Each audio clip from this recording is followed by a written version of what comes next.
Hey everybody, big day for the MCU. We got an insane number of cast announcements via a very strange announcement.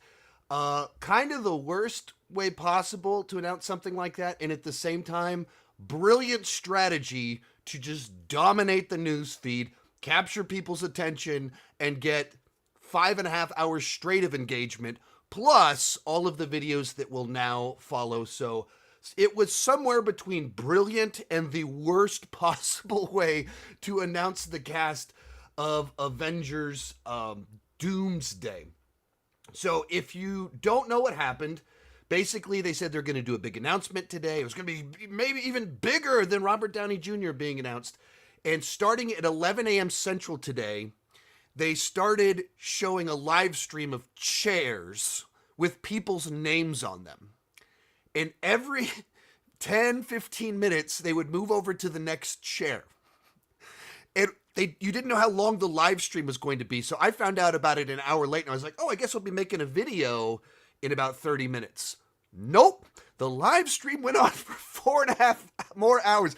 It was 5 hours and 27 minutes of them slowly revealing chairs every 10 or 15 minutes. And I didn't count the exact number, but it was around 25 different people being announced that will be in the film. And it ended with the reveal of Robert Downey Jr. in the chair himself. Now, we already knew he was going to be in the movie, but he's in the chair, and then it cuts to Avengers Doomsday. So, first what I'm going to do, just walk you through who was announced, just broad kind of listing off everyone announced. Then talk about who wasn't announced, and then speculate on what all of this means, and maybe some theories or whatever.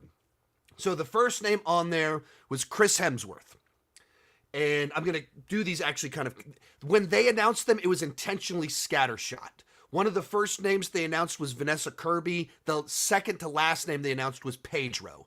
So the Fantastic Four were announced over a span of 5 hours. So I'm going to organize this a little bit more. So just kind of Chris Hemsworth, Thor, of course, Paul Rudd, Ant-Man, Simu Liu. We're getting Shang-Chi back. That's where I've been wondering, when are we going to see Shang-Chi again? We'll see him next year in Avengers Doomsday. Tom Hiddleston is coming back. That was a bit of a surprise because Loki, season 2, kind of gave him his glorious purpose and closed out Loki's arc. Again, Loki has had quite a few ends to his arc. Loki, Tom Hiddleston is coming back. They announced all the members of the Fantastic Four are going to be in it. Then they announced almost all of the Thunderbolts will be in the film. Now, this inherently kind of spoils who lives and who dies in Thunderbolts. So I believe there was one main member of the Thunderbolts that was not announced. Pretty sure we know what that means. And then Anthony Mackie, Captain America, was announced. And then our new Falcon was announced as being in the film.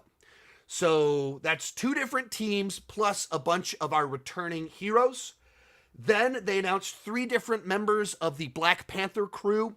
Letitia Wright, our current Black Panther, Winston Duke, M'Baku, and then Tanak Huerta, Namor. So our stars of Black Panther Wakanda Forever, they will be in this film. And then things, somewhere in the middle of it, things started, like it was kind of like, okay, yes, Shang-Chi's going to be in it. Of course, Black Panther's going to be in it. Our Thunderbolts, Fantastic Four. This isn't terribly surprising. But about an hour and a half in, they said Kelsey Grammer is going to be in the film. That's kind of interesting. Kelsey Grammer played Beast in X-Men The Last Stand almost 20 years ago. And then he appeared in a post-credit scene in The Marvels. So not terribly surprising that he's appearing. But it's also like, okay, we're going to have some X-Men in the film. Jump forward an hour and a half later, Patrick Stewart, Charles Xavier, Ian McKellen, Magneto, Alan Cumming, Nightcrawler, Rebecca Romijn, no longer Stamos, Mystique, James Marsden, Cyclops, Several of these people died in the continuity. And then Channing Tatum, Gambit from Deadpool and Wolverine, will be in the film. And then it closed out once again with Robert Downey Jr. So that's a lot of X-Men.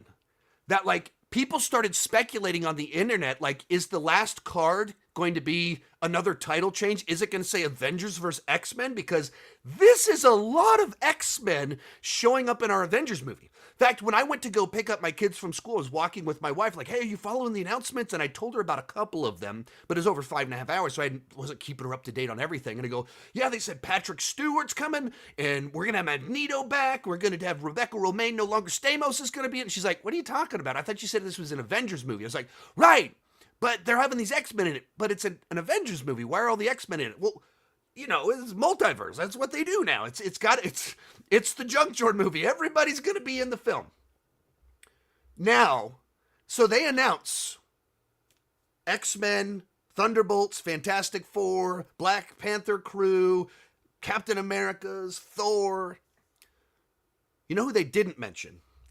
Captain Marvel, Doctor Strange, Wong, Moon Knight, Daredevil, Eternals, She-Hulk, Miss Marvel, Kate Bishop, and then diving into our X-Men universe. No Wolverine, no Deadpool, no Spider-Man.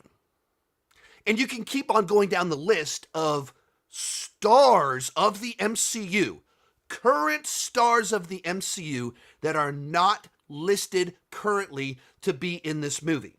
Now, Secret Wars is coming the next year, and so you want to, like, how do we have the biggest movie ever that's bigger than Endgame? And then make a bigger movie the next year? Well, you save Wolverine and Deadpool, who did their own billion-dollar film. Spider-Man did his own multiple billion-dollar films. Captain Marvel has her own billion-dollar film. You save a bunch of people so you have the even bigger film. And then it said Miss Marvel, Kate Bishop isn't in there. If they're looking to do this new Avengers, Young Avengers, okay, looks like we're saving them maybe for something else. But Doctor Strange is an interesting one because Benedict Cumberbatch has given numerous contradictory statements about whether he is or is not in this movie. And then they announce the cast. He's not there. He's not in there. It's kind of interesting. Very little involvement from Disney Plus characters in the list, the cast that they listed. Really, Wyatt Russell, a U.S. agent, briefly Captain America in Falcon and the Winter Soldier. He's like our main Disney Plus guy that was introduced in Disney Plus that was listed in everyone else's movies. Kind of an interesting detail that all of these Disney Plus new characters, even some of them that got movies, not listed. Other interesting detail, Kelsey Grammer showed up in a post-credit scene in The Marvels. Other people from that scene not listed here. That's interesting. So, what do I make of all of this? My overall feelings on it. It's like so tough to know how to like process any of this because my frustration with so much of the recent MCU is that they haven't set up the storytelling. They haven't set up the characters to like know what this movie means. So when you announce the cast and it's like, yeah, I mean, most of our current main stars plus some returning stars plus the X-Men.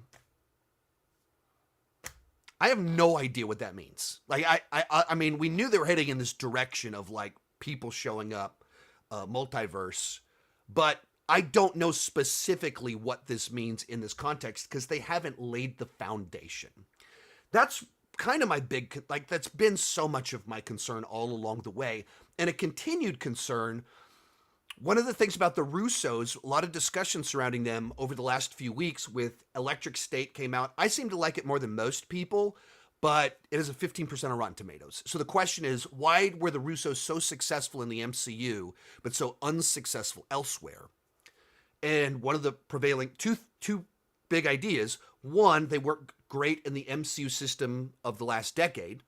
Will they continue to work great in the system? We'll find out. Second reason, They worked great with established characters. So they pick up a Captain America that's already established by a movie and a team up movie, and then they build on that. And then they build on the Avengers and wonderful success. But they're not builders. They can expand, but they don't build their own thing out. And so the idea that we now have an MCU that doesn't lay the foundation. Like leading into Winter Soldier, foundation was laid for Captain America. Heading into Civil War, foundation was laid for them. Getting into Infinity War, Endgame, foundation was laid for them, and they did a great job expanding it. But they didn't lay the foundation. And I don't feel like the foundation has been laid here. That's the big concern. Their track record in the MCU is the best of anyone. So based on that, a lot of excitement. I was there opening day for the X-Men movies. I think all 3 of the original X-Men movies. Like when I was a senior in high school, all of us were pumped to go check out X-Men because we all grew up watching X-Men the animated series. So you bring them back, it hits all the nostalgia buttons for me and all of my friends growing up. But I hope that this is more than just a nostalgia fest. I hope that it's more than just a cameo fest and that they can find a way to have as satisfying of storytelling and fulfillment of character arcs as they did with Infinity War and Endgame. And the reason they were able to do that with those movies is because of how successful the previous movies had been setting up character arcs and plot lines. That hasn't been the case in phases 4 and 5.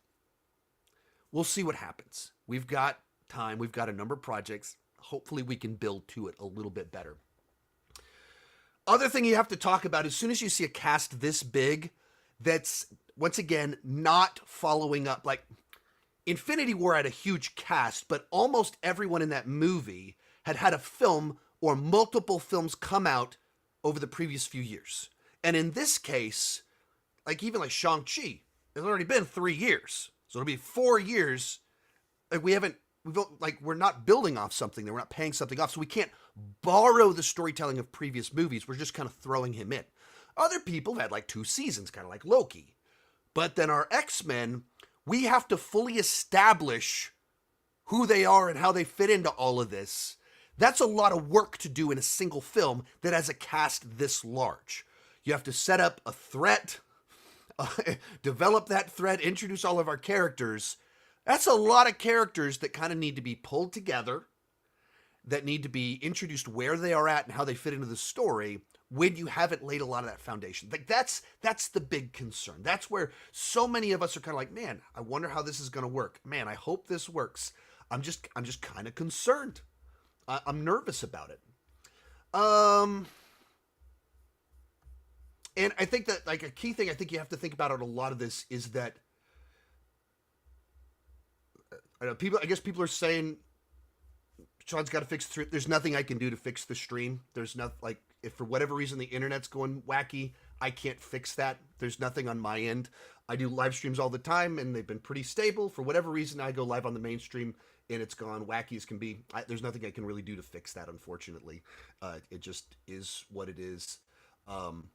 Sometimes the internet works. The weather's not great where I'm at, and maybe that's killing my live stream. Who knows? Unfortunately, yeah, my live stream is going wacky on me. But like, if you're watching a live stream, please fix the camera. It's not my camera. My camera's the same camera I use for everything. It's the internet. Or whatever it is, it's YouTube. It's not me. I checked my quality before I started. Sean should have really run several tests before the stream. I did, Michael. I did. I can't control the future, though. So telling me what I should have done when you don't know what I did do is just frustrating.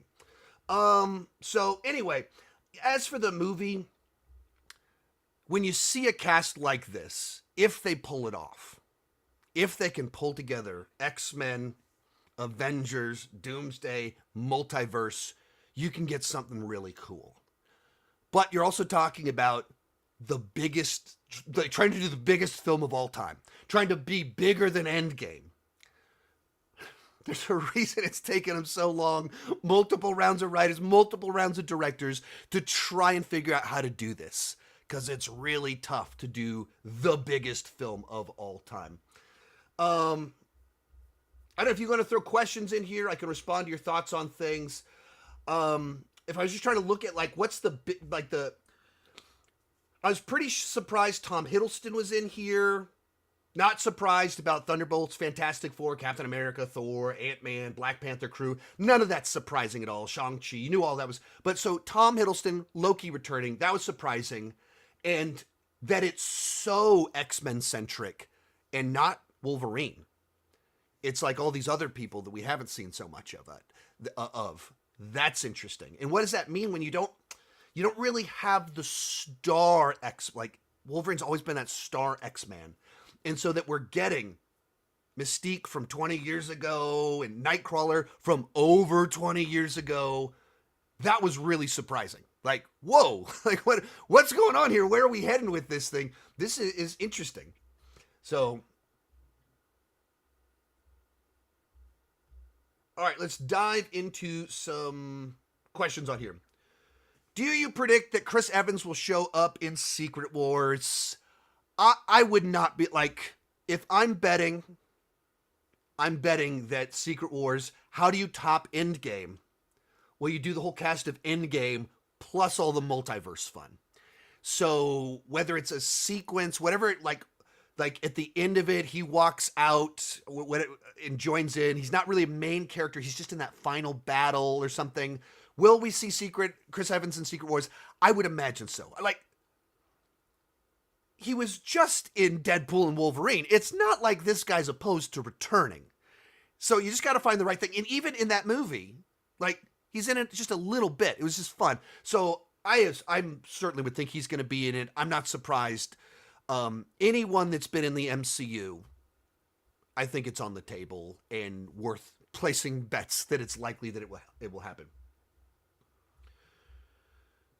Do you think this is the entire Doomsday cast, or will there be more characters to come? First off, I would say, I imagine if this is who they're announcing, just imagine who they're not announcing. I don't know exactly what that looks like. Like, I'm not predicting anything. I'm not filling that in. I'm like expanding on that. I'm intentionally being vague. But if they're announcing this many members of X-Men people are in it, just imagine who else is in it. What else we're going to do. There's going to be some surprises. Like you of course you want to announce the cast, but how do you continue to watch the film and be surprised by what's happening? When you're doing a cast like this, you have even more surprises or twists, turns. And how much of that is what they're going to do is variants as we kind of look at the multiverse and all the ways that it's played out, or taking our characters, putting them in interesting contexts. And even our just question we just answered, like Chris Evans, will he be Secret Wars? I don't know if he'll be a main cast member, but I'm also not surprised if he shows up in this movie in some sense. Like, they're announcing the people that they want you to know are in it. Who else is going to show up? So I don't know if we'll have more announcements of cast, because this is 25-ish. How many more might show up in the film? Could be very, very interesting. Does it feel like they couldn't get Hugh Jackman back? I doubt it's that at all. I imagine they're saving him. Like Hugh Jackman just did Deadpool and Wolverine, and in a way that movie leaves the door open entirely at the end of it for more. So I don't think it's, if Hugh Jackman said this is it, I think that movie would have had a different ending, but it didn't. So I'm fully expecting he'll either be in this movie or the next movie. How much, which one's a star, I don't know, like what that looks like, but I don't think it's that Hugh Jackman wouldn't return. He just didn't.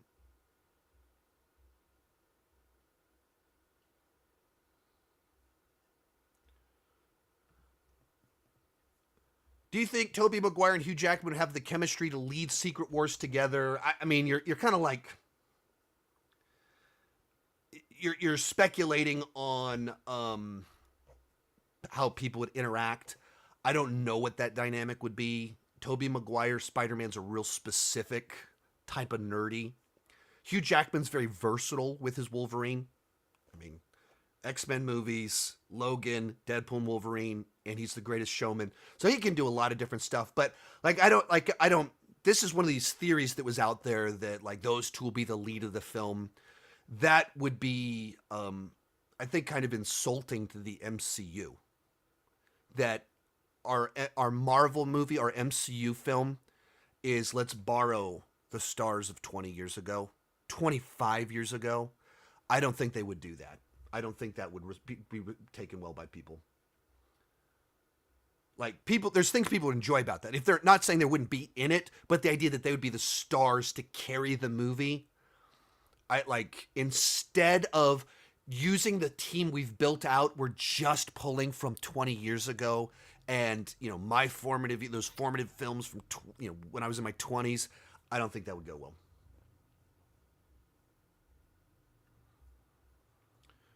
Do you think Marvel will continue with the OG X-Men cast after Secret Wars? No, I don't think so at all. Simply age reasons. Like the youngest of them, like you think the youngest of them, Rogue, is my age. So she's now in her mid 40s, the youngest. And then Cyclops, James Marsden, is in his he's like 50. And then of course Patrick Stewart, Ian McKellen are in their mid 80s. Hugh Jackman's pushing 60. It doesn't make any sense. And it doesn't serve them. Like it's timed. It's fun to do the cameo stuff and like mash all of our toys. We're playing with all of our toys in the sandbox and stuff. So from all the different universes, that's fun. But if you're trying to like just do an X-Men continuity, you want to start over with a clean slate without, by that point in time, 27 years of baggage and burning through plot lines, character arcs, and things like that. You just want a clean slate and do whatever they want to do with X-Men. Start over. That's what they would want to do. That's what they should do. And I just don't think it makes a lot of sense to, if you wanted to start an X-Men franchise in the MCU, well, let's pick the people that started in the year 2000, filming in the 90s. It just doesn't make sense. Like they're legitimately all of them old now. The youngest of them is middle-aged.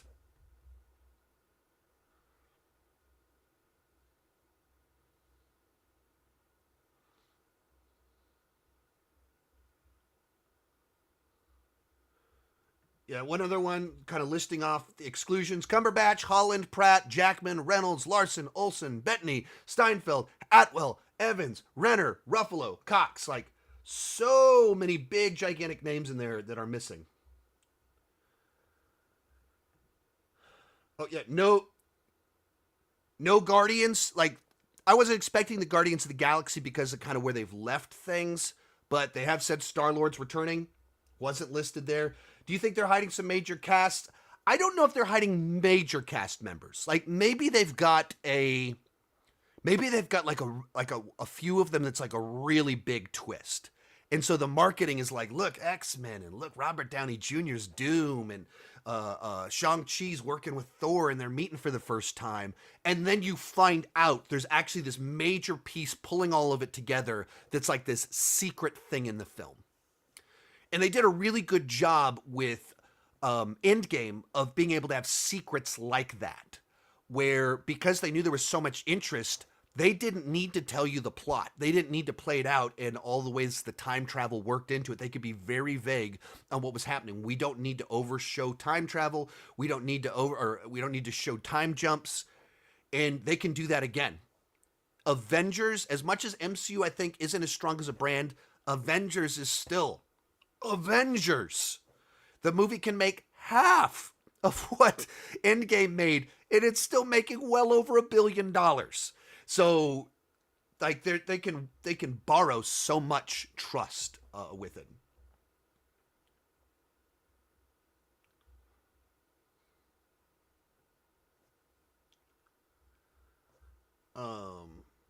Looking through questions.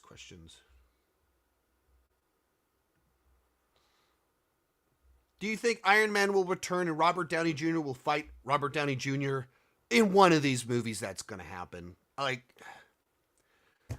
they cast Robert Downey Jr., the star of the first three phases, as the big bad of the fourth through sixth phases. And we're going multiverse. We're doing variants. We're bringing the X-Men in. How could you not, in some way, some context, have good Robert Downey Jr. versus evil Robert Downey Jr.? Like, it seems impossible to me that they wouldn't do something like that. They wouldn't at least have some fun with something like that. So I absolutely think that that would be happening. Oh, well, I realized the reason I'm not getting super chats is because they were turned off. Very foolish of me. Leaving money on the table. I need to check. I didn't check that before I started. Um,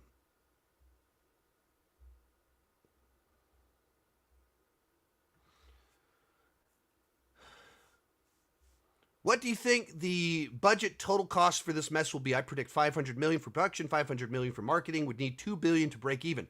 Well, I mean more than that to break even because theaters take half the money. So, like, if you're like, it just starts getting like I see your math. Never mind. I'm doing my math wrong. Added my numbers wrong there. You are correct. Talking too fast and doing too many things. You're correct. I need to pause and do my math before I start talking sometimes. Right. If you spend 500 million on the film and then you spend 500 million on marketing and theaters take half the money, suddenly you have to make $2 billion just to break even. Correct. Sorry about that. Trying to correct you when you were correct on that one. Right. It just the math on it. At the size of this cast, how big the movie has to be, how much they've been developing it for years.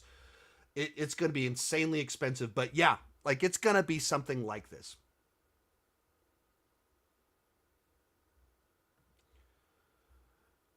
Why would they announce every X-Men but Haley Berry and Famke Jensen? Well, I mean, they didn't. I mean, Wolverine is the biggest one. They didn't announce him. They didn't announce Rogue. You can kind of go down the list. There's a lot of them that they didn't announce. So it feels very random, the ones that they did announce. So I don't know what to make of that. Like, it because none of it's set up, you just see a number and you go, what does that mean? What does it mean that those are the ones that they picked and they didn't pick other ones? Because there's none of it set up, so it just feels random. Like, okay, we don't have the biggest stars. We don't have Storm. We don't have Halle Berry, Hugh Jackman, but we've got Nightcrawler coming back. I don't know what that means. Opinion on Jeremy Renner not being announced. I don't really have an opinion on it because it doesn't mean too much to me. His reign of MCU, his version of the Avengers, ended in 2019, and then he got his epilogue in his starring role in his TV show, and it kind of ends on a note where we don't need to see him again. There's not like there's not like dangling threads there. There's not in the cast they did announce. It's not like a bunch of his friends. So the fact that he's not announced doesn't surprise me at all, because there's not an obvious place that he would fit in. Where there's some other people that seem like they would tie in more.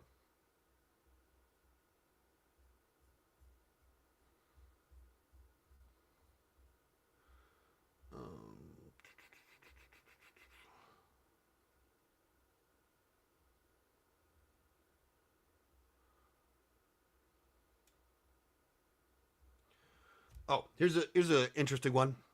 Are you surprised they chose the OG cast instead of the prequel cast? Not really, because there's more nostalgia for something older. We haven't, like some of them we haven't seen in 20 years. So, absence makes the heart grow fonder. The prequel cast, we saw all of those movies more recently than we saw a bunch of these other characters. So, I just think that's just more potent. It gets more multi-generational. I just like it when you're going for that, we'll call it nostalgia baiting, the cameo festing. It's way more interesting to see someone a little bit further back, not too far back. Like there's this sweet spot of trying to hit the multi-generational stuff, but people that still go to the movies. So they did Michael Keaton for The Flash, didn't work at all. But you do it with Spider-Man that are all from the last 25 years, worked great. And so I think that there's a little bit of that kind of going on of trying to massage it to find the perfect spot that it's far enough back that it's really interesting. Even like Deadpool Wolverine, Jennifer Garner as Elektra like was real exciting, even though nobody even liked the movies she's in. So it's like finding that just like that sweet spot, and I think that's the X-Men from 20 years ago. That set of films that just it's one of the those are just also more important films in the genre because they were part of kicking off the X-Men franchise and a part of laying the foundation for the modern era of comic book movies that kind of started with, Blade a little bit, but not like on the mainstream level, and then X-Men, and then Spider-Man solidified it.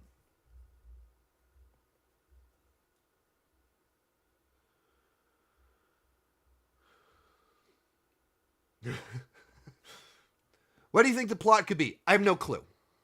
That's my problem. I have no idea what the plot is. I don't know what they're trying. Like, that's when you don't lay the foundation. Because, like before, what's Infinity War going to be? Well, they've been teasing, trying to get these Infinity Stones that Thanos is trying to get. I bet he's going to try and get the Infinity Stones, and they're going to try and stop him. And everyone has to try and stop him in a different place. Like you could predict that pretty easily what the plot of that movie was. What's the plot of this movie? Like, no clue. I have no idea because they haven't set it up at all.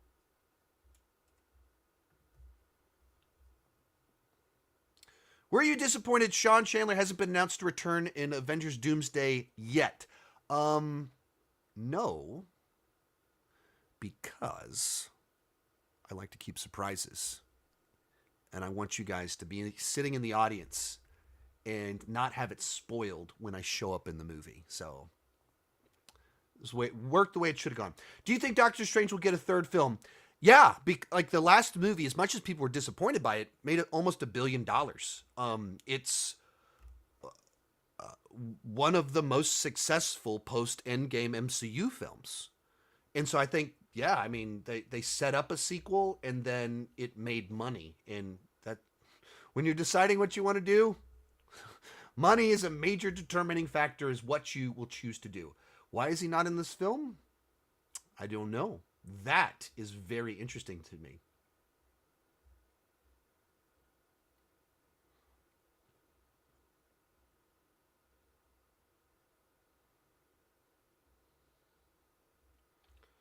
So we're looking for questions.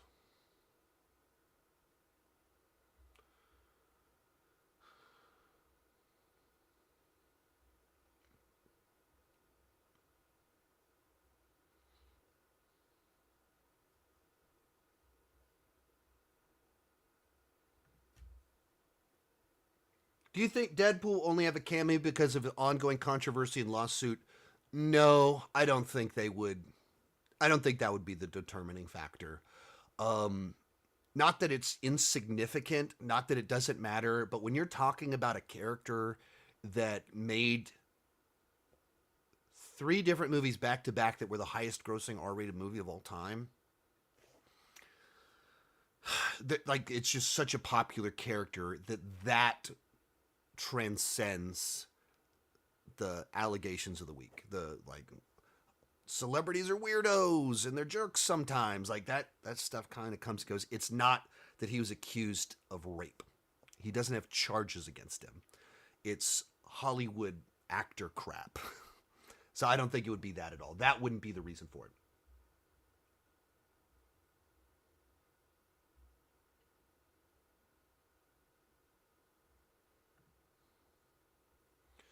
Would you consider Doomsday and Secret Wars to be the epic culmination of nearly 30 years of Marvel content? Not really, because like it just doing a cameo fest doesn't feel like that. The culmination is a plot thing, and I haven't seen how it's the plot version of that. Um, Infinity War and Endgame felt like the culmination of 10 years of movies. It was plot lines and character arcs that were paid off. And that's why those movies can be so satisfying, because they're building on story and character work versus I don't know what foundation has been laid with any of these characters that have actors that have been listed. So I don't want to say it's the culmination until I understand how that's true on a character level.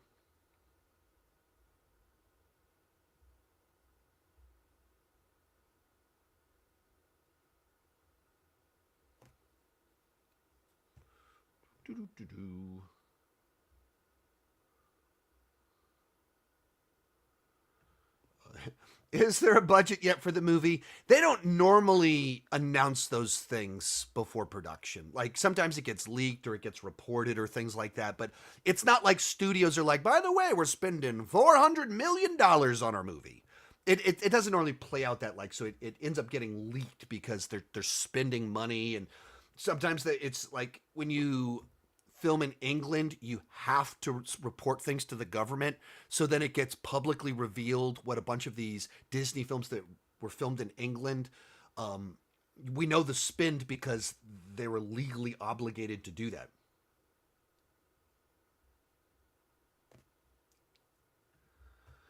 Uh, why do you think Nick Fury isn't in it? Well, I mean, it feels like they. I mean, Nick Fury hasn't been a major player for a while. So, he's shown up a couple times in the last 5 years. Of course, he had his own TV show, but he's not the glue holding the team together. There's no team being held together. There's no like place for him to do that in the same way that he did before. So I just don't know that he needs to be there. Like, what would his role be in the current MCU where he's not forming the Avengers? Even the little teases we've had in Captain America: Brave New World of the upcoming Avengers, and they bring the team together, is not Nick Fury. So I just don't know that he has a place at the moment with what they're doing.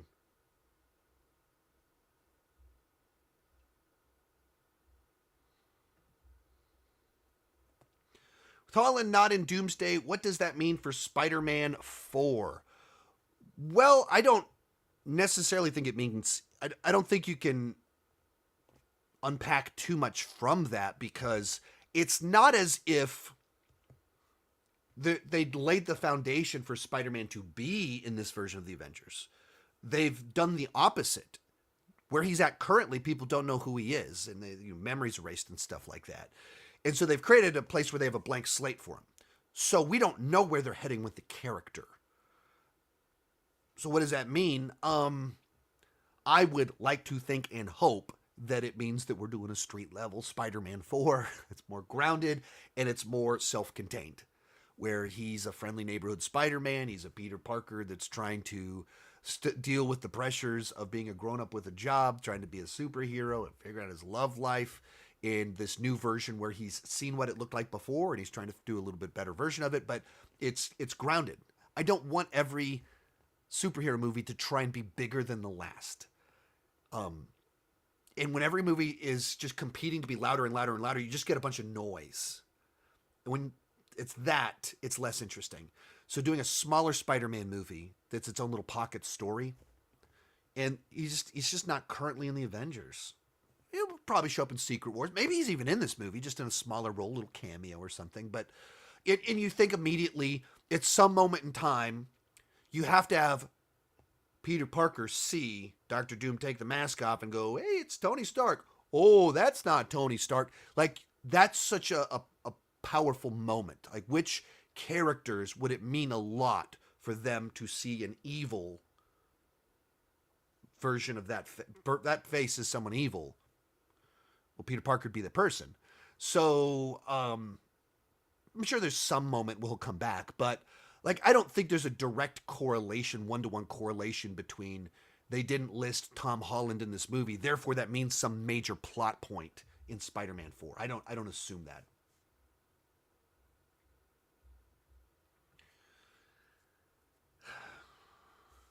Is there any would you character that would surprise you if they made it to Secret Wars? I mean, not really, because at this point in time, we've done Blade, Jennifer Garner. Now we got the X-Men coming back. You created a scenario where I'm not surprised by anything. They will bring anybody back. So there's no reason that I would be like, wow, they actually did this. It's interesting because it's not in this movie that there's so many X-Men and the specific X-Men. And what does it mean that we don't have Halle Berry, we don't have Hugh Jackman, but we have these other characters? That's interesting. But it's also not wholly surprising, or it's surprising broadly speaking, but not individually speaking. I'm not like, they got Patrick Stewart back. How did they do that? Well, I mean, it came back 2 years ago or whatever. Doctor Strange says it's not terribly surprising that they got him back, and that's kind of the way I feel about most of these. That it's not, like I'm just not blown away by anyone at this point in time. I'm like surprised because all bets are off. They'll go there. They will do it. They're having all the kinds of fun. So we will see.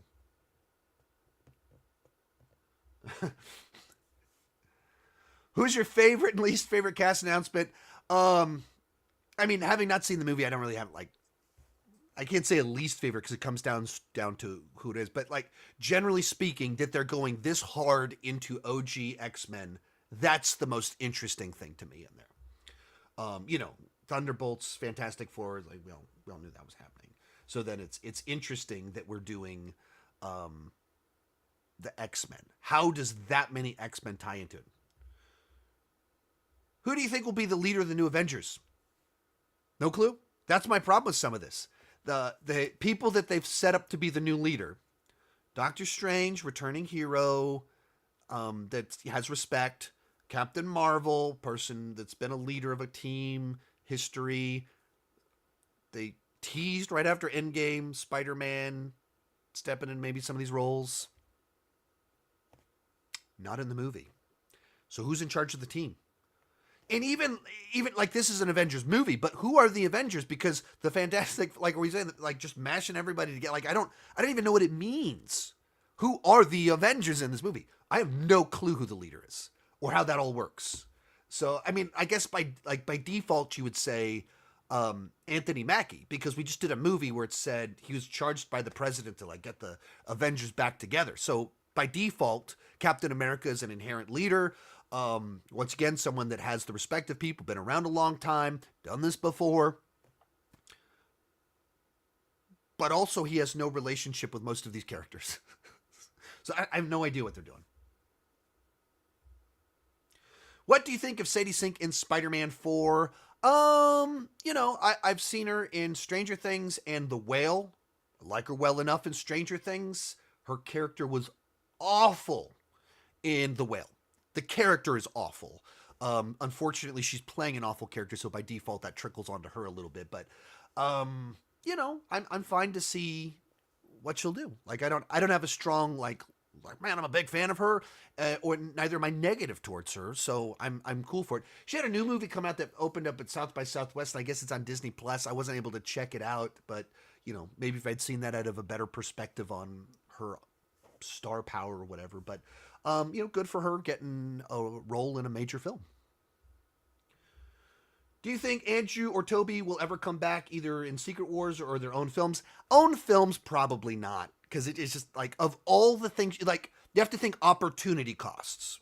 Like, not just, would it be cool if, but if you make one movie, that means you're not making a different movie. Like, you can't just make an infinite number of films. As much as Sony would like to do that, even they know they can't, like, well, let's have Tom's franchise, Toby's franchise, Andrew's franchise, plus the Across the Spider-Verse franchise, all at the same time. They know they can't do that, so they started to do, like, stupid spin-off movies, which was a stupid idea in and of itself. But you're going to say no to a current franchise so we can go back and do Tobey Maguire Spider-Man 4 or Amazing Spider-Man 3. I get why I would enjoy that, but it feels like going backwards instead of moving forwards. So I don't think we'd ever see that. But could they show up in Secret Wars? I'm not surprised at all if that happens. Like, I'm like, that's my. Will we see Eric Bana as the Hulk? Will we see any of the for Secret Wars? After what they did with Deadpool and Wolverine, like, all bets are off. I'm not surprised by anything kind of at this point in time. Nicolas Cage showing up? I'm not surprised if Nicolas Cage shows up.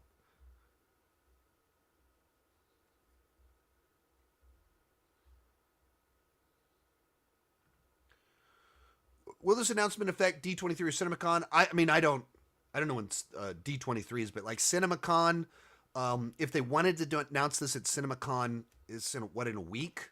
So they would have done it then. So I think this is just the way they wanted to announce it. They wanted to do something different. They've done a zillion panel announcements, and they decided this one would be something different. Well, I don't think it changes anything. I think these X-Men will be used as Doom fodder. Man, um, that would make people so angry if they did that.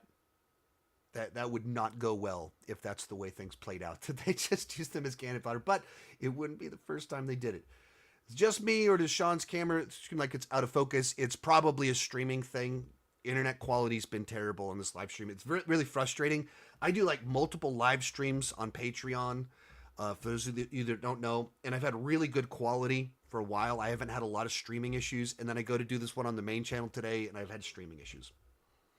I did a little test before I started, saw where the numbers were at. They were good. And then the internet decided to change. But my preview window is in focus. Perfectly fine. Normal depth of field and everything like that.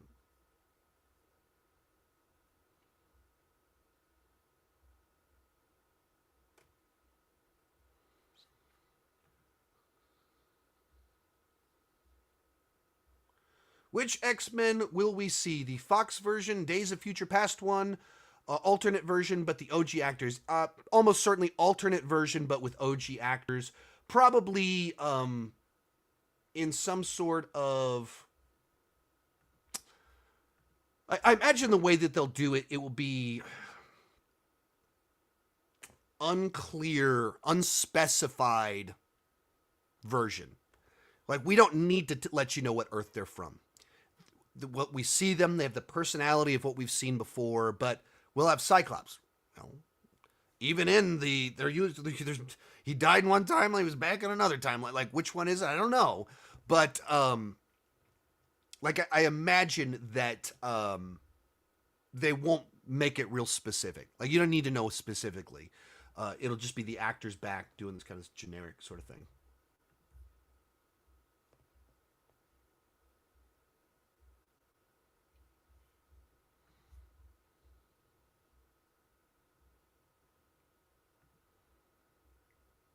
Bro, gotta see the super chat. I don't know what that means. I'm looking at my interface that's separate from where I do stuff, and I'm only one behind. It just went up. America Chavez not there. Nope. I'm not really surprised by that. This is not a character that became like a fan favorite or seemed to be set up to be a major character moving forward.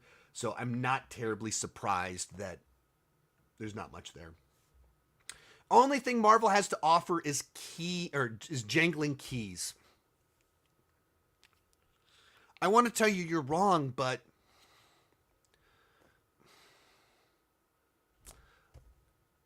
what are they offering on a story level? Like, people ask, what do you think the plot is? I have no idea.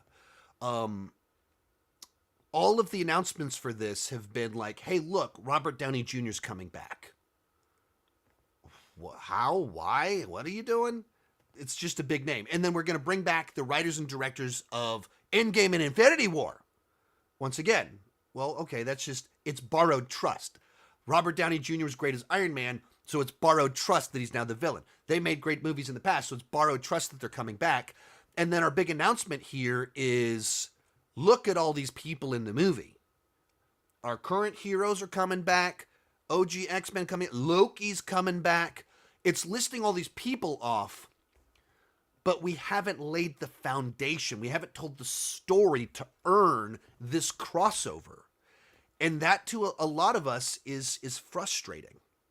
That it just feels like Marvel is, I don't know, taking us for granted. They're going to lowest common denominator, or they just don't know how to tell stories like they used to. They don't know how to set things up like they used to. They went too big, and they went so big that the system maybe imploded a little bit. And so what do they have? Remember all these other people that were cool in the past. Not, look at this cool story we're telling. Wonder how these story arcs are going to come together. I mean, you just kind of play out the Avengers journey before. Phase 1, let's bring them together. Phase 2, let's develop them and introduce the Infinity Stones. Beginning of Phase 3, we break them up. set them off on kind of their different quests, expand Thanos even more, and then we have this threat show up that has to pull them back together, but because they weren't together at the time, they fail and they lose. There's dire consequences.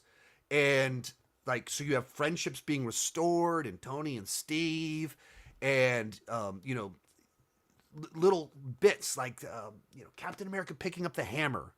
You're able to that's cool because it was set up and it meant something. You cared about that moment, that Thor was proud of him because you cared about their relationship. And there was a dynamic between all the characters. This current lineup, they have no dynamic. It's not clear how they're being pulled together.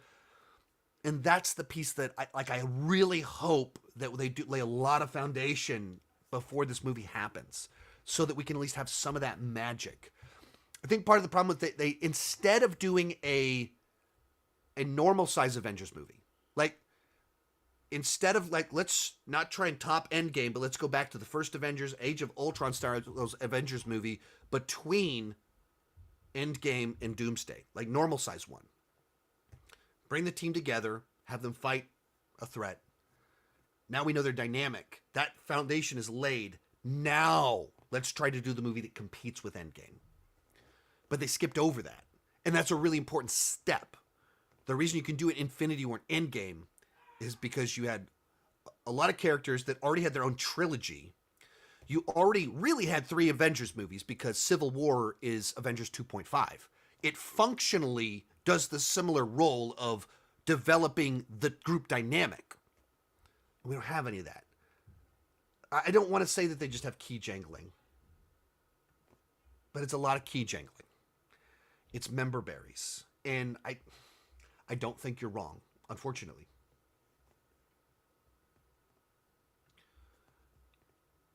Do you think not announcing She-Hulk yet, despite her being rumored to be a major character, is a good thing now? I mean, I never believed rumors that she was a major character, because why would she be? Why would they build their follow-up to Avengers on their most polarizing show? Like, why would they build it on a satirical character?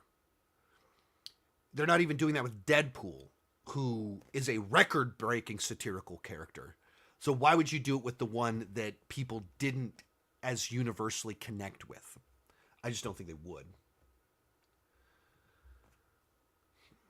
Is Doomsday secretly an Avengers vs. X-Men movie? I mean, that was the rumor, or that was the speculation. Like, at the end of this thing, is it gonna, like, suddenly, are we all gonna be surprised that it's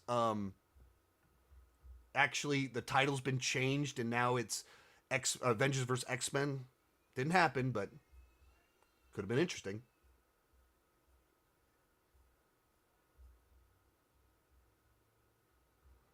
Are you surprised Doctor Strange, Captain Marvel, Hulk, and Miss Marvel aren't on there? Yep. I don't know what that means. In particular, your Doctor Strange and Captain Marvel. Like, these are people that seem to be set up as some of our new leads. Miss Marvel, surprised she's not there, but I don't, like, she's not, like, she's like the new, like, Spider-Man. So not as important on, like, the leadership, like, guiding this whole thing. And then Hulk hasn't been a major player for a while. So, you did Doctor Strange. Wong's showing up everywhere, and then he's in No Way Home, and he gets his own movie, and then not in this film. Well, it seemed like you set him up to be a major player, and then he's not there. What's going on? I don't know. Which character interaction of people that haven't met in the MCU would you be the most excited to see the most in this movie? So, working off the characters that are already there, like, it's so tough to answer it because, like, I don't, like, just throw Fantastic Four out of there because I haven't even met them yet. And then you kind of go to our Thunderbolts. Like, maybe there's something, like, the idea of Thor returns and he meets up with the new Avengers, and it's formerly Falcon is now Captain America. And then there's Red Guardian, so Russian Captain America. And then Bucky's around, so he's also like a mini Captain America or also co-Captain America. And then there's US Agent. So the idea of him returning and being like, what? You needed 4 people to replace Steve? That's my accent. If you could hear that accent in there, I'm really good at accents. I think there's something fun in that, or of like the idea of Thor returning and being like, what on earth happened here? Because I know him and I know his interaction with everybody else. So seeing how, like, and he's been gone. So as the guy that's been gone since Endgame returns to Earth to see where it's at, and what you guys are the Avengers? Where did the Avengers go? Like, that is interesting to me as like his perspective on phase 4 and 5 of the MCU. Perhaps maybe that's the one that's interesting to me.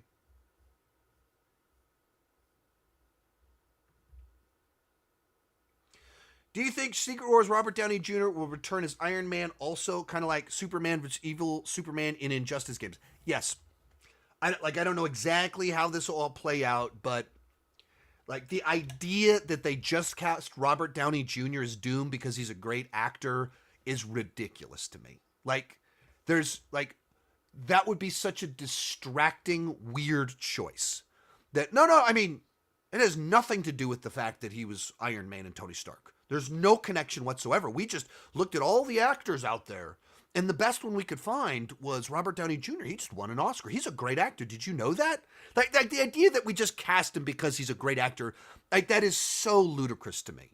Of course he's a great actor. People have known that for 30 years. They cast him because he has a face that the whole audience and everyone in the universe of the MCU knows is Tony Stark. So now the main villain, or the main hero of phases 1 through 3, is the main villain of 4 through 6. Was that a good idea? Is it a gimmick? Is it key jangling? We'll find out if they have a great story there. But if you're going to do that, and we're going multiverse, and we're doing all this fun stuff, how do you not have good Robert Downey Jr. versus evil Robert Downey Jr.? Even to what I just said, the biggest hero of phases 1 through 3 returns to battle the big bad of 4 through 6. Iron Man versus Doctor Doom. This writes itself. If we're heading down this path, this of course writes itself. This is the sort of thing that you like, easy teases that get like people really excited, nerdy stuff. It would be crazy if they didn't do it. Those of you tuning in, if you're having streaming issues, if the quality's not good, I apologize. My live streams have been going great for a while. Very few streaming issues. I checked the bandwidth and everything before I started, and it didn't go great. As soon as we started, it was less than stellar. Very frustrating. There's nothing I can do to fix it, though. There's literally nothing that I can do. If this lineup of Marvel characters went up against the old DC Justice League roundup, who would win in the matchup? I mean, like, I don't tend to be the kind of person that likes to do like, who would win in a fight? I'm not, which guy's stronger? That's not the stuff that is more interesting to me, like character arcs and the journey of the characters and stuff like that is more where I like to speculate and ponder more so than who's more powerful, who could punch harder, who would win in arm wrestling. It's just like such speculation to me that it's just not where I nerd out as much.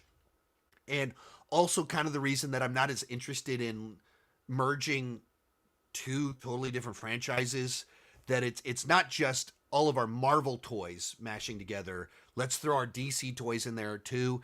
That's just not my thing. Because it's just that. It's just a gimmick. They're not designed to be in the same universe and continuity. But like, who would win between these 25 characters and 7 Justice League members? I'm going to go with the 25 over the 7.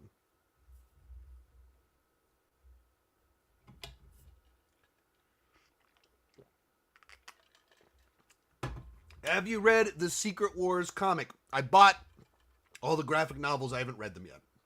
I am very bad about that. I'm very good at buying my homework. I'm not very good at doing my homework. Do you think they'll save Hugh Jackman and Tobey Maguire for Secret Wars? Feels like we're doing a little bit of that. Feels like like how do you make Doomsday massive? Well, we've got all of these current heroes plus Thor and Ant-Man, some returning heroes, and then by the way, we've got the X-Men. Wow. So old MCU, current MCU, X-Men, it's so big. How do we go bigger? The other big stars. Wolverine, like now, like this is quantity of bunch of people, and X-Men's a big team, and like Fantastic Four. Like we're doing a movie that has the X-Men and the Fantastic Four right there. Like I haven't even mentioned that as like a specific thing. We have a movie with the X-Men and the Fantastic Four. This is a nerd dream come true. We're doing it. But we don't have Spider-Man and we don't have Wolverine. So you save your biggest characters. The teams make the Avengers, Fantastic Four, Thunderbolts, X-Men, one movie.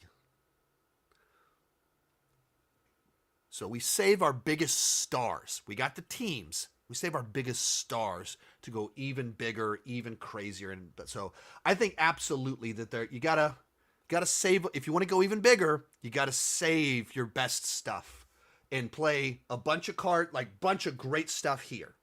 Teams. Next one, stars. Are we past the Chapek era of Marvel? I think we are getting there. But no. I mean, the Thunderbolts was started being written in that era, and there was some rewrite stuff. It didn't have as many issues as these other recent projects, but it got delayed because they kept tweaking the script and tweaking the script and tweaking the script. David Harbour openly said that in an interview while Gran Turismo.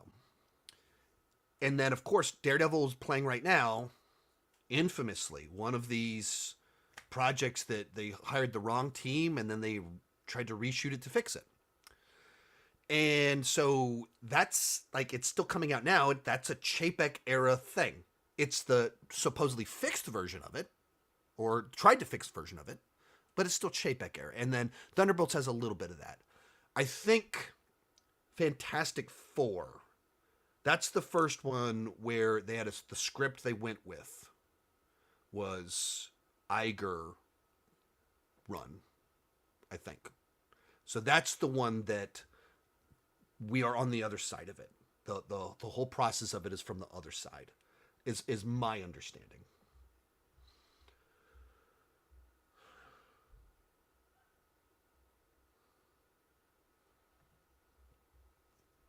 Where is Tom Holland? Hopefully in New York City, being friendly and neighborly.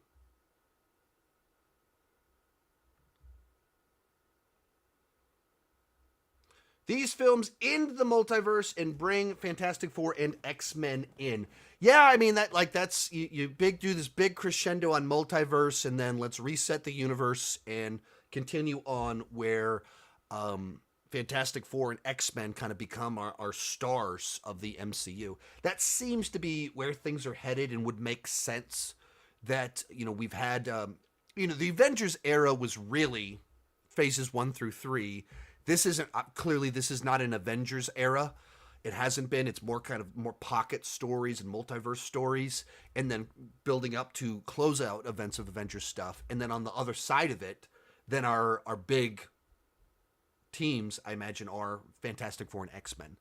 But it's interesting, like even think how that might play out, what they're trying to do with the reset afterwards.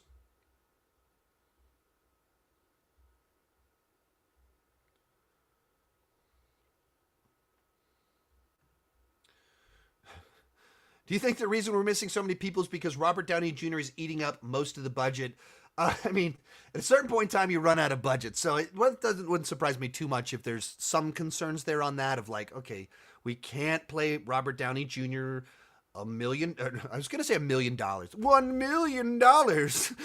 Can't pay him $80 million, and the Russos $80 million, and pay for all of the like Hugh Jackman, Tom Holland, these Ryan Reynolds, people that can, like, they demand that for those roles.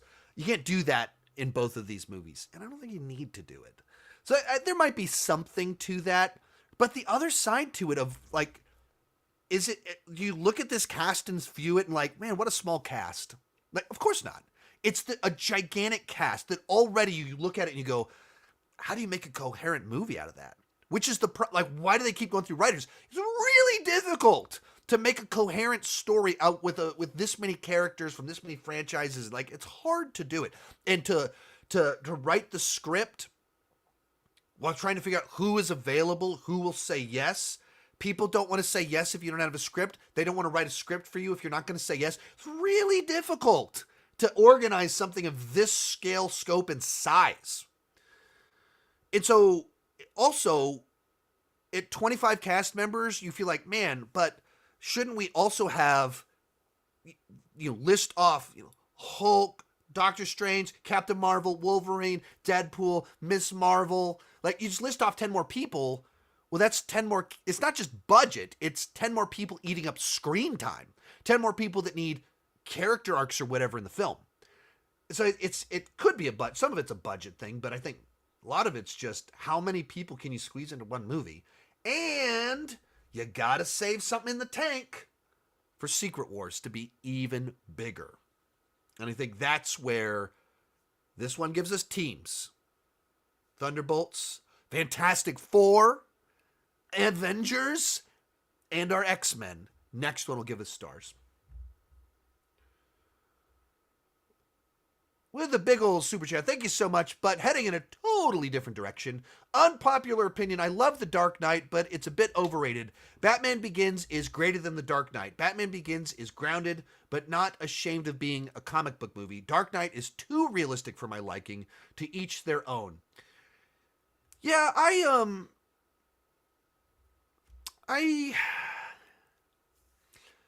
rewatch Batman Begins a lot more. I love origin stories.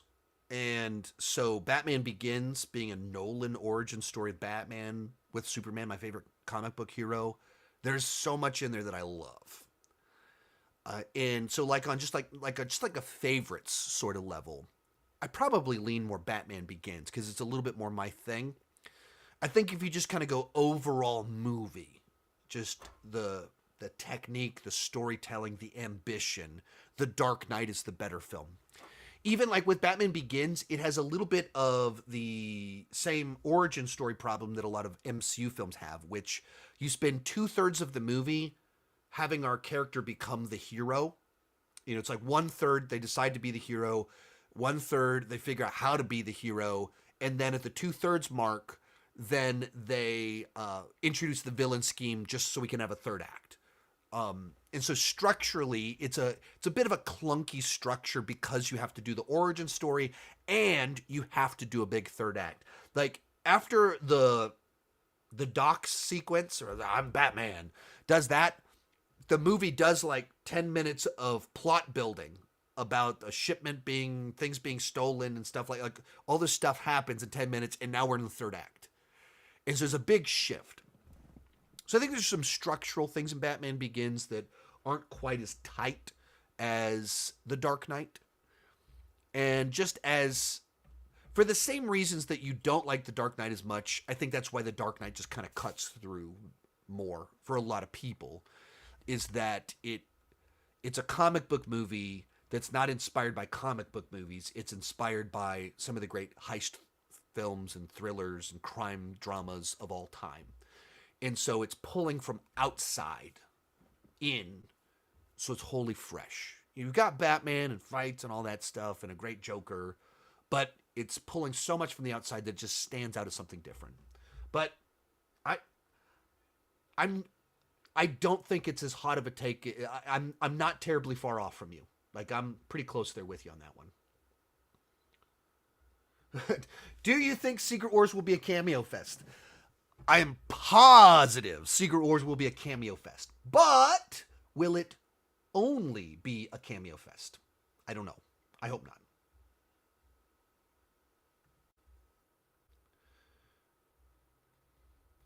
How exhausted do you think you'll be when you prepare for ranking all 80 plus Marvel movies in 2027?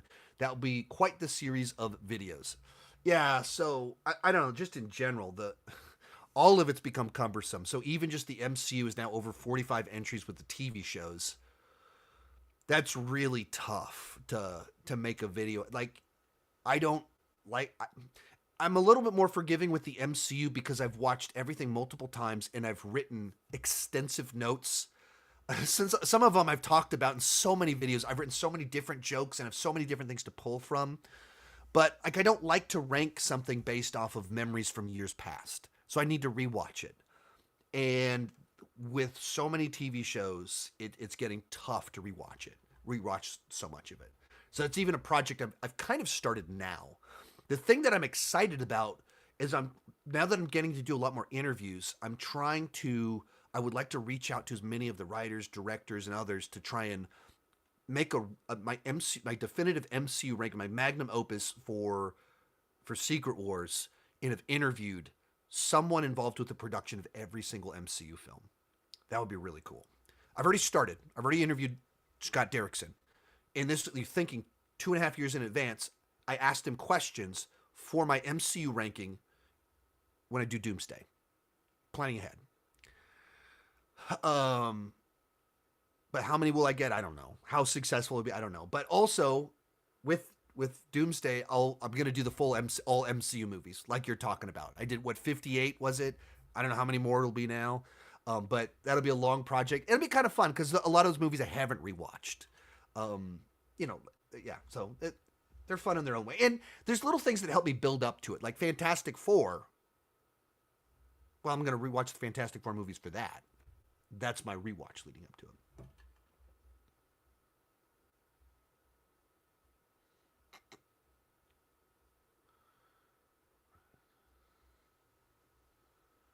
Yeah.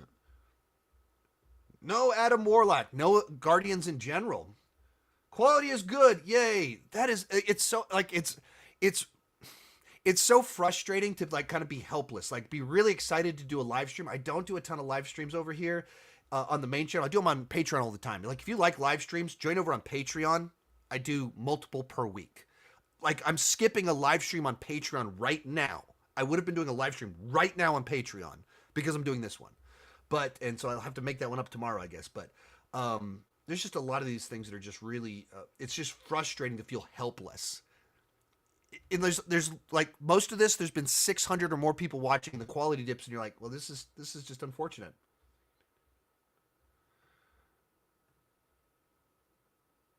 Sean, I don't think you need to interview Alan Taylor about Thor 2.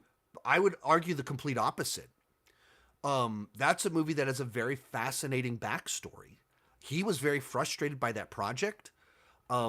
And Patty Jenkins was supposed to direct it, and because it was went in a different direction she wanted, then he stepped in and they kind of took the movie away from him. All of that's incredibly interesting. And the ones that have more troubled productions, the more that you can kind of get a flavor for what and why, the better. Like almost a smooth production is almost less interesting to me if it's kind of a straightforward movie. Um, like James Gunn talking about I don't know, Guardians of the Galaxy Volume 2. Like I have my frustrations with it, but by all accounts, it was a follow up to a hit movie and a smooth production. Like what is he going to say about it? But him talking about Guardians 1, the biggest risk the MCU took up to that point in time, or Guardians 3, fired and coming back. That's super interesting. So, like Alan Taylor would I if I could get an honest interview with him, I would love to unpack Thor and Terminator Genesis. He's a legendary television director. The television that he directed on Game of Thrones is the most cinematic television of all time. There's some of it, like competing with whatever you would argue is the most cinematic television. His Game of Thrones competes with it. It's more cinematic than the vast majority of actual cinema. And then he did 2 franchise movies that are widely hated. I would love to unpack that. I would love to have an honest conversation. That's the stuff that's really interesting to me. Why did Thor 2 go from Patty Jenkins' Romeo and Juliet in space to the most generic MCU film? That's a great question.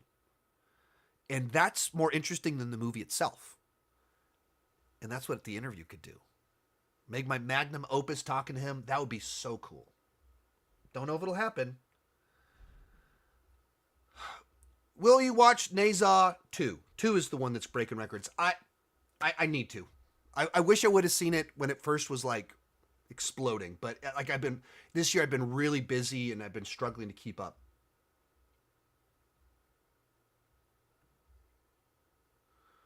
Will Agents of S.H.I.E.L.D. ever be considered canon again or just multiverse and leave it at that? I haven't watched enough of it to know how off it gets or whatever, but I always thought it was considered canon. I don't consider it Marvel Studios. That's why I don't include it in my ranking because Marvel Studios didn't make it. But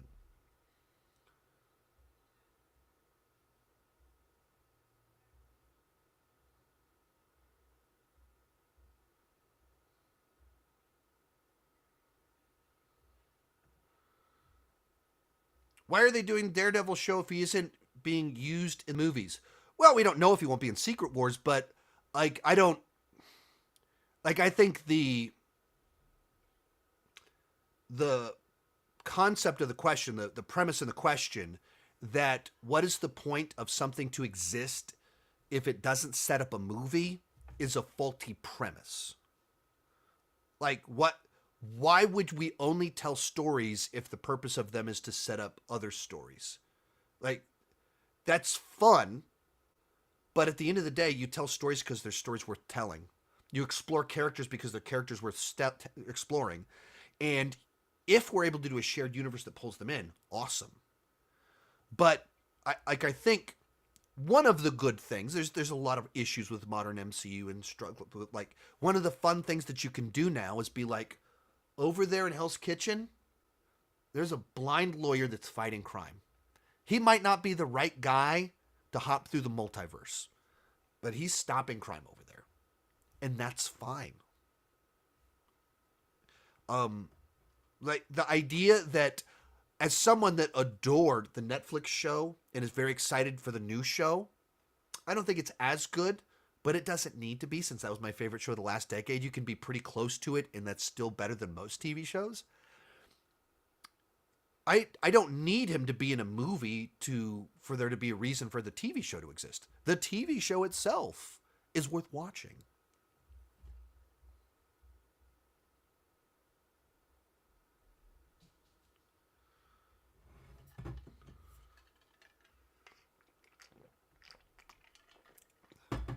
Does that mean Sean Chandler will interview Peyton Reed and ask him about what went wrong with Ant-Man 3? I mean, I'm not a confrontational journalist. I'm a curious person that want to understand movies. So I wouldn't ask it that way at all, but like I would ask it from the perspective of the growing complications with the MCU as it grew and became more intertwined. Like how did that change with Ant-Man and the Wasp Quantumania versus the first Ant-Man, where Quantumania was setting up Kang. How did that change the complexity of filming the movie, rewrites, reshoots, the adjust, like all that? I would ask it in something like that. It's not an insult to him. Like he made the best movie he could and the best movie with the constraints that he had or whatever. I'm not trying to insult the person. I'm curious on why things happen. I'm not out to like not do gotcha interviews. That is, I have no interest in that. But I would love an honest conversation about some of this stuff. All right, I got to get going pretty quickly. So if you want me to definitely, if you got a question you really want me to answer, try throwing on a super chat for the last few minutes on here. But I'm gonna leave in about 5 minutes because I gotta get to a press screening for that new Jason Statham movie. Do you believe the Punisher will come to the MCU? The Punisher's in the MCU. It's John Bernthal.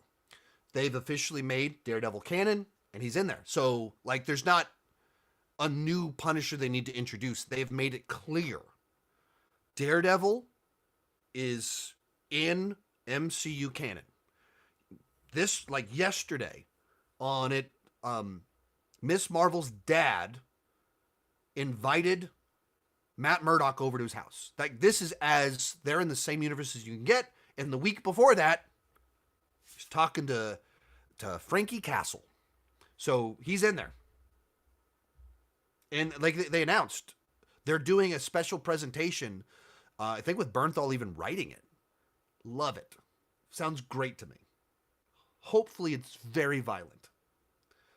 And I think Punisher works more like a little bit tighter in small bursts.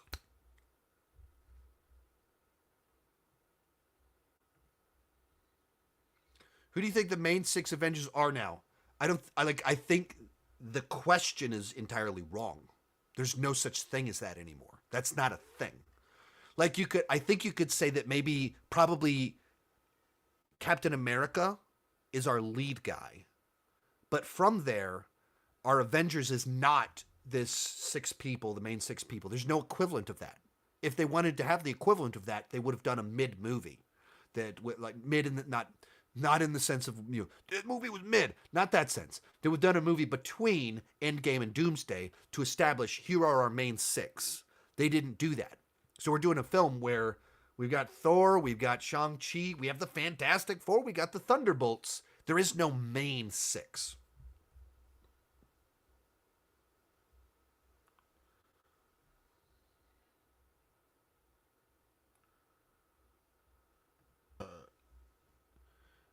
No, I mean, Sean will hopefully include the Marvel Netflix shows in his MCU TV ranking. I mean, I won't do it for the, like, will something like that ever potentially happen? It could happen, but I've also never seen Agents of S.H.I.E.L.D., so I don't include Agents of S.H.I.E.L.D., but I don't include Agents of S.H.I.E.L.D. because it wasn't made by Marvel Studios. And Jessica Jones was not made by Marvel Studios. It's made by, like, like this different thing that's kind of affiliated, weird rights stuff, but it wasn't done by Marvel Studios, overseen by Kevin Feige. It just wasn't. And like, Daniel, you know this. You've been on a zillion Patreon live streams. You know this. The reason I can't do what you're describing is to do that, I would have to rewatch all of those shows. And it's over 10 seasons. It's over 100 episodes, I think. I can't do that. It's a tremendous amount of work just to make an already long ranking even longer. And it's like I like there's amount of integrity that goes into my rankings that I'm not like I watched every single one of those Marvel Netflix shows when they aired 8 years ago, 9 years ago. So like right now I'm rewatching Daredevil to do a ranking of these seasons when it's over. But despite having seen them many times before, I'm of course I'm rewatching it so I have integrity in my opinions.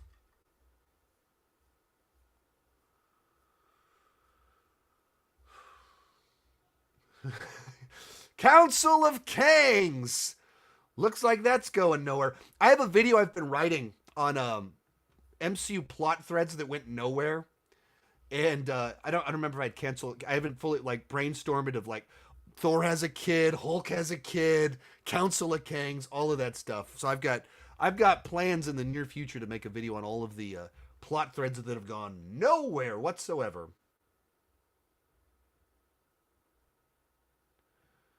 Thoughts on the Spider-Man Disney Plus series? I put out my initial thoughts when it came out. I haven't seen any more of it since then. That is 100%. I was just busy, and it was what I was watching with my family, and I've just been busy. We haven't been able to sit down as a family to watch a show like that, or we just haven't chosen to. It's the way that it's worked out, but it's not wasn't a quality thing or anything like that. But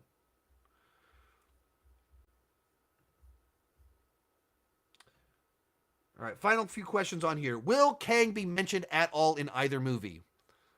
That's a great question because, like, will they just say Loki season 2 was able to close that out? Like, Loki's our explanation for Loki's at the center of it. Boom, resolve that. Is that what they'll do? Or will they, like, will we have some passing message? Like, maybe, like, in passing, there was someone else that tried to be the king of the multiverse, but I killed him, or whatever, like something like that. The Doom talks about killing Kang. I don't know, but I think if anything, it'll be very minor. This is my theory, but do you? And thank you so much for the super chat. This is my theory, but do you think Tom Holland, Miss Marvel, Kate Bishop not being there could mean they lose in this film, and Secret Wars will star the Young Avengers and be them teaming up? Um, I have a hard time thinking that you're trying to one up Doomsday that one upped Endgame, and the way you do it is we're gonna get Kate Bishop in Miss Marvel. Spider-Man is popular enough for that.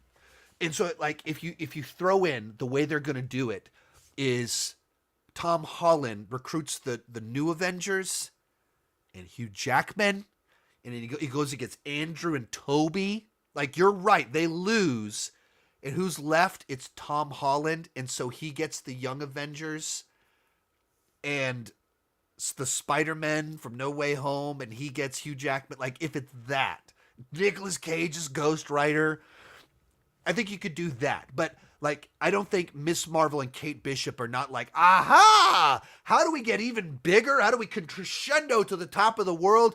Kate Bishop, the girl from the Hawkeye show. No. She, like, it's not, like, that is not the surprise. But could it be a little bit of what you're talking about? Like, that's a piece in it. Could be. Like, I could see that happening. Some amount of it.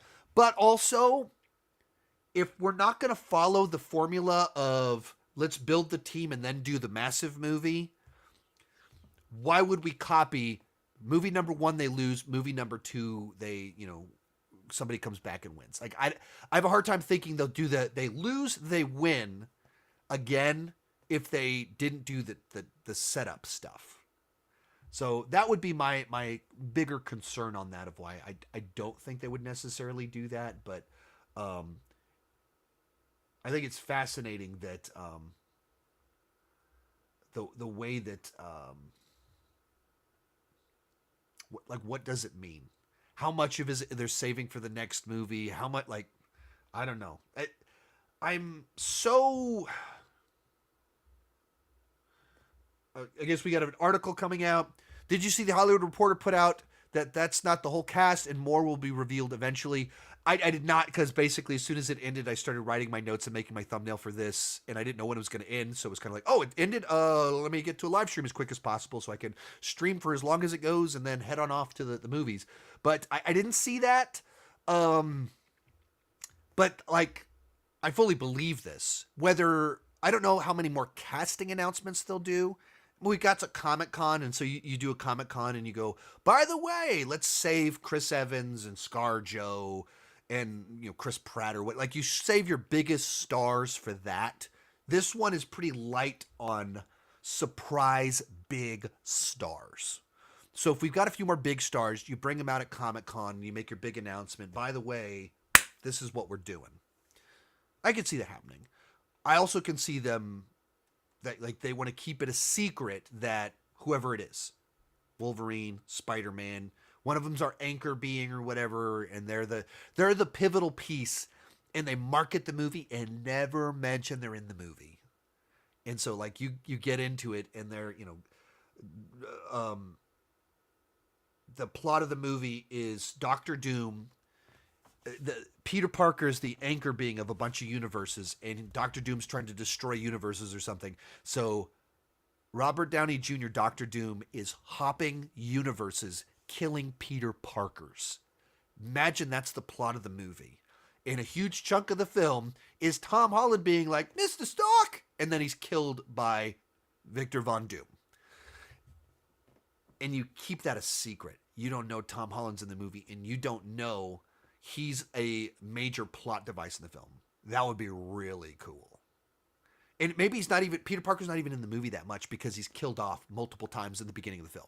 And they realize, oh no, what's going on? We want to save Peter Parker. Peter Parker's a really charming guy. And so then they do that, and then Tobey Maguire, we get these other Spider-Men show up in the third act. Or something. You keep it all a secret. We don't know Spider-Man's in the movie. That'd be really cool. So I'm sure we will have some secrets. And there could be more reveals that they want to do, but we'll see how it all plays out. Hey, thank you guys so much for tuning in. So very sorry that the quality wasn't better. There's so little that I can do once it starts, unfortunately, and in this case, it meant that a lot of the stream was really low quality.